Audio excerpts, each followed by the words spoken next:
Bonjour à tous et bienvenue sur TMT. Donc aujourd'hui une nouvelle vidéo.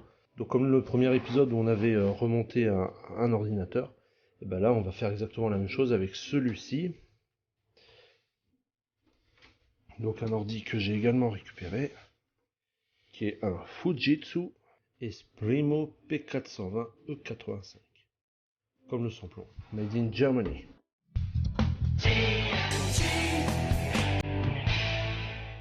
Donc dedans, j'ai un peu anticipé et j'ai déjà remplacé la pâte thermique du processeur. Il y a un lecteur graveur qu'on conserve, un disque dur qu'on conserve. On va rajouter un SSD de 256 Go. On va rajouter deux barrettes de RAM de 2 Go pour un total de 4 Go. Il va nous falloir bien sûr un câble SATA, bien sûr de la petite visserie pour fixer le SSD ici.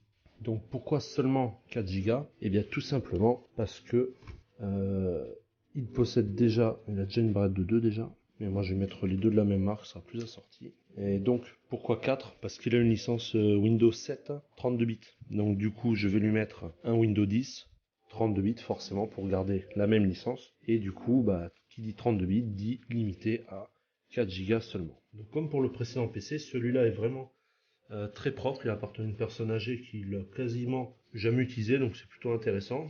Il y a déjà une pile de BIOS, donc ça c'est pas à faire. On voit que le lecteur de CD est branché sur SATA 1. Celui-là est déjà sur le 3 a priori. Et là il y a le 2. On va pouvoir connecter immédiatement sans perdre une seule seconde notre SATA 2 pour le système et on installera notre petit Windows 10 dessus. Le disque SSD lui va pouvoir venir se connecter ici. Donc se connecter ici, on voit qu'il y a déjà des emplacements pour les vis. Donc vraiment un boîtier qui avait été étudié pour, si je puis dire. Donc on va pas s'embêter à mettre 4 vis pour la simple et bonne raison que un SSD ça vibre pas. Donc il n'y a vraiment aucun risque de qu'il se décroche ou autre avec seulement 2 vis en diagonale. Surtout, ça permet pour une éventuelle maintenance future de n'avoir que 2 vis à enlever au lieu de 4. Par contre, on va en profiter pour faire un contrôle du serrage des vis du disque dur. Je constate qu'elles sont vraiment bien vissées. Le lecteur de CD il en manque un peu. À y être, on va vérifier les vis de la carte mère. J'aime bien contrôler un peu tout. On s'assure au moins que tout est bon. On raccorde ensuite notre câble SATA.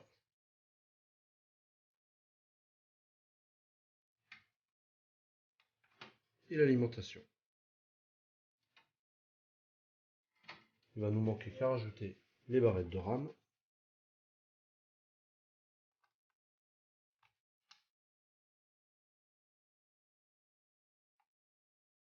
Donc on ne peut pas se tromper pour les mettre grâce au détrompeur. On voit que tout est bien en place, tout est bien connecté. Pour l'esthétique, on note qu'il manque un cache ici.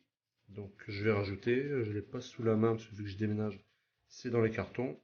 Mais en tout cas, je pourrais rajouter un cache ici pour fermer plus proprement le boîtier. Un PC prêt à partir. Il restera donc qu'à réinstaller un Windows 10 ici, formater ce disque dur pour en faire un disque secondaire.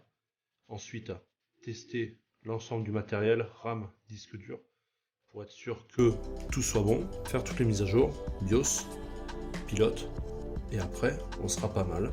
Un coup de chiffon partout, et puis il pourra partir sur de nouvelles aventures.